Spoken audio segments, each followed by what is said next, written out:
bien pour les engins parce que le kayak ça attire.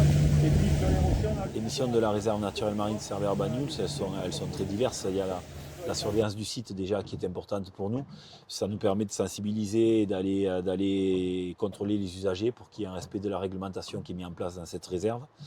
Les suivis scientifiques également, puisque la connaissance est essentielle. On ne prendra que des mesures si on connaît le milieu et si on le connaît bien par les suivis scientifiques.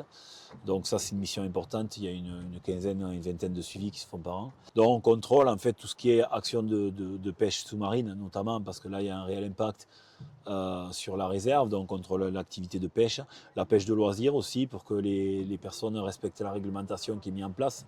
On contrôle les activités de plongée pour que les plongeurs aient l'autorisation de plonger dans cette réserve. Donc voilà, il y a tout un tas d'activités, tout ce qui est plaisance avec la vitesse. On a beaucoup de fréquentation proche des côtes avec de l'activité kayak, plongée, palmasque tuba. Et donc on contrôle cette vitesse pour que voilà, il n'y ait pas un incident.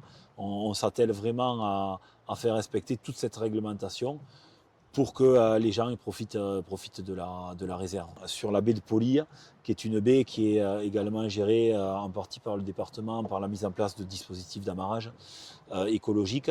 Et prochainement, on espère que cette baie sera dans la partie étendue de la réserve, puisqu'il y a un projet d'extension qui est mené par notre collectivité et qui devrait faire passer la réserve de 650 hectares à 1680.